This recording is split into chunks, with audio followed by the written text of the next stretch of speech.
From the patient's perspective, they're told that antibiotics are what you use when you get very sick with an infection. We're told not to overuse antibiotics, because it makes the antibiotic stop working. We're told that antibiotics can cause more harm than good, so you should only use them when it's absolutely necessary. From the doctor's perspective, they're told repeatedly by pharmaceutical agents, who almost outnumber doctors, to only resort to antibiotics when an infection is severe enough to be life-threatening. They're told that antibiotics cause bacteria to mutate into superbugs that are immune to antibiotics. Hence, prescribing antibiotics is for the greater good, even when a patient suffers a debilitating lifelong illness. Professors and other people of high academic standing are paid large amounts of cash in secret to promote a charade and punish those who question it. To encourage doctors to conform, they're given cash bonuses, gifts and holidays if they underprescribe antibiotics and fill quotas for profitable alternative treatments that the doctor knows won't work. By doing so, a typical GP can make up to 10 times the money, especially if they write research papers, speak at meetings and otherwise promote the pharmaceutical agenda. From a pharmaceutical company perspective, these people are not interested in the welfare of mankind in the slightest. They're parasites who are only in it for self-gratification through power and money. They make profits in the trillions of dollars. They heavily fund politics and the universities that teach doctors. In any other industry, what they do is considered bribery and fraud.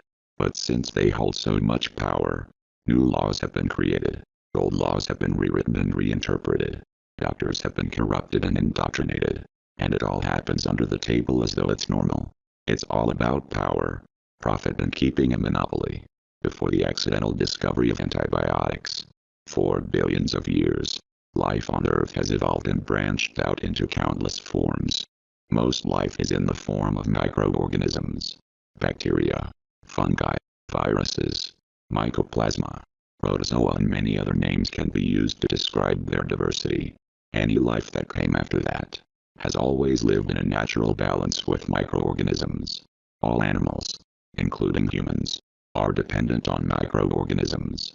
In terms of number and not mass, there are more microorganisms in the human body than there are of its own cells. While animals depend on sexes to reproduce by mixing their traits with each other to evolve slowly in their own way, microorganisms achieve this differently. Most microorganisms do not rely on each other to reproduce. What this means is that they reproduce on their own with great speed, and quickly evolve with nothing to hold them back. Since they do not mix their genetic code with each other, they constantly branch out into new tangents and become new strains and species. But since they lack the feedback mechanism provided through sexes, their evolution is linear and capped within the confines and influence of their environment. The immune systems of animals have evolved with these microorganisms side by side. While the human body can survive without them, their co-evolution has created a level of symbiosis, just as it has with other animal species. Some microorganisms consume other microorganisms that can harm you. The human immune system has also developed a means to detect warning signs of infection by reading the chemical reactions from microorganisms. All of these microorganisms are constantly changing and evolving, and the inbuilt immune systems of animals have evolved a way to code and balance it all out. But animals themselves can also evolve out of the natural balance of diversity. When an animal species grows in number, so do the microorganisms associated with it. When you have 100 times the population of an animal, you have 100 times the population of the microorganisms, and 100 times the evolution. Microbial evolution takes a massive jump, and the animal's immune system can't keep up. What happens is an infectious disease that kills off the population of the animal. Sometimes it makes the animal go extinct. Most of the time it knocks them back into balance with everything else. Microbial life is what keeps animal populations in check. In humans, every single civilization in the past has been wiped out the same way. Humans survived in tribal anarchy, because they were separated into small groups where microbial evolution was at an all-time low. When humans start gathering together into cities, massive planes starting the sequence starts all over again. In recent times, the human population has spiked massively. Not only that, All human tribes have become one giant global village. It's become a microbial Christmas. And it gets worse. To sustain a human population, we have to mass produce animals, causing the same problems in their species, and promoting microbial life to evolve cross-species, creating things like the bird flu, swine flu and the bubonic plague. Humans and the animals they rely on have all grown out of balance with billions of years of microbial evolution. If it wasn't for the accidental discovery of antibiotics, there wouldn't be 7 billion humans right now. Most of us would have died out from infectious diseases. What antibiotics do is damage bacteria without harming the human body itself. Bacteria are very easy to target. But when you attack the bad bacteria, you often harm the good bacteria as well and mess up the zoo inside your body. But that all depends on the quality of the antibiotic. Right now, the antibiotics that are in use are very low quality and inefficient. Some antibiotics are better, but only used for important people. It's important to understand that pharmaceutical companies are only looking out for power and profit at any expense to humanity. If you don't believe this, do some research into their long list of crimes against humanity. They've built up a whole series of bullshit arguments to validate what they do. In the case of antibiotics, the first argument they make is one of fear-mongering. They make a lot of noise about antibiotic resistance, blaming it on the overuse of antibiotics. But that's complete bullshit, and they know it. One of the arguments they make is that antibiotics cause bacteria to mutate. They say that if you use them over and over, you're creating a superbug that can wipe out humanity. While this argument works when you're talking about animals who combine their DNA through sexes, it has absolutely no effect on bacteria whatsoever. By killing off the majority of bacteria, you're actually slowing their evolution. But that doesn't stop them from bullshitting. And it doesn't stop people who don't know any better from buying into it because it sounds believable. They try to make out that we're running out of options with antibiotics. That one day soon we won't be able to treat infections anymore because of using antibiotics. The antibiotics in use today are bottom of the barrel, and purposely so.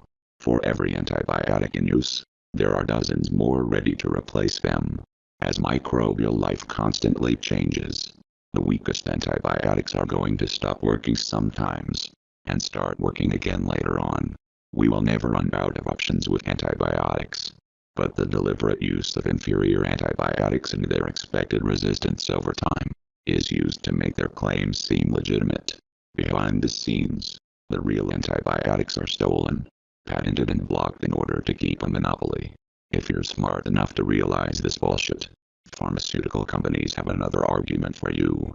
The next argument they make is that by killing off all the weak bacteria, you're giving the strong bacteria a chance to grow. Again, this is complete and utter bullshit. People buy into this bullshit because they've compared microbial life to human life. If you cram humans together, they can thrive. Get rid of the lower class, and the worthy. People are free to do what they may, without the so-called leechers getting in the way. It's standard political bullshit. With microorganisms, they thrive when they exist in numbers. A few odd bacteria are going to be easily killed off. That's why bacteria need numbers and go dormant when they're on their own for self-protection. It's comparable to fish, and the reason why they gather together for mutual protection. Imagine a prawn trying to do its run from a lake to the sea without being eaten by a fish. Which prawn has a better chance? The one who did it alone, or the one who ran with the crowd with the full moon blinding the view like a floodlight? Another way of putting it is like dodging a bullet. If you're standing against the wall or hiding in a crowd, which presents an easier target? The whole argument is complete bullshit, and even the greatest critics of Big Pharma buy into it. If you're smart enough to figure that out, don't worry, there's more bullshit on its way. The next argument they make is another fear-mongering tactic that antibiotics do a lot of harm. While quality antibiotics have little to no negative effects, the bottom-of-the-barrel antibiotics in use today are designed purposely to be broad-spectrum. What this means is that they purposely attack a large range of bacteria indiscriminately, good or bad. It has nothing to do with the best interest of the patient. It's all in the name of power and control over the populations, achieved through money. Pharmaceutical companies have bribed their way through politics and manipulated laws to give themselves a monopoly. They've driven up the cost of registering a new drug to an obscene price that only they can afford. While the cost hurts, they have enough profits to easily compensate for it, and gain a monopoly in the process. To maximize their profits, they spend their time keeping people sick with lifelong broad-spectrum treatments and legally, and illegally, blocking cures, forcing everyone to use bottom-of-the-barrel antibiotics. They only register a new drug when the bacteria naturally evolves outside the antibiotic ability to kill it. The patients only get a minimal life-saving dose, but aren't fully cured of the infection.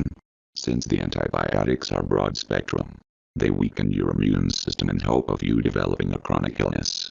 A big secret that's becoming increasingly difficult to hide is that most chronic illnesses are caused by infections that entrench themselves, usually forming cysts in nerves, while your immune system is weak. While broad-spectrum antibiotics do have a place, they have been created for the wrong reasons and misused in a way to encourage illness. Once upon a time, bottom-of-the-barrel antibiotics were widely used. As they run out of antibiotics that harm the human immune system, they have to register better antibiotics that are beginning to cure people of their lifelong diseases. Once upon a time, antibiotics did more harm than good. They were profitable.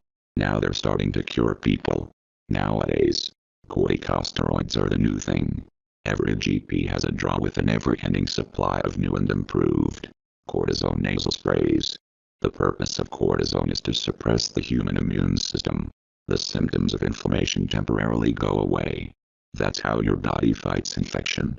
While the infectious cause is given a red carpet to get into places your immune system can't. If all this isn't enough to convince, I refer to the widespread use of antibiotics in pets and livestock. Pets are given Bactral across the board, while chickens, pigs and cows are fed antibiotics their whole lives, to help them grow faster and get fatter in poor living conditions. These are the same antibiotics we humans use, under different names. More antibiotics are used in animals grown for human consumption than are used in humans. They're cheaper, and aren't restricted or monitored like in humans.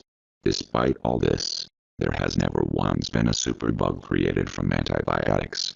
Even when you have mass animal populations that cause microbial life to evolve thousands of times faster than normal, in places that don't use antibiotics, you get bird flu, swine flu, mad cow disease, etc.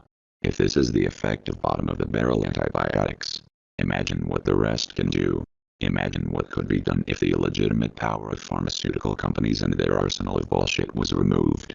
Don't be scared of antibiotics. Know the situation, and stop blindly trusting so-called professionals who have the integrity and self-interest of a snake oil salesman. Take matters into your own hands. Your health is your issue. Professional trust is earned. Trustworthy people don't demand or expect you to trust them. They explain themselves in detail. The truth is, most GPs don't know any more about healthcare than their patients. All they know are a few drug and illness names, a few side effects, and a prescription quota they have to fill for a week in Hawaii with $3,000 cash spending money. There's a reason why doctors are always away on holiday, and it has nothing to do with hard work.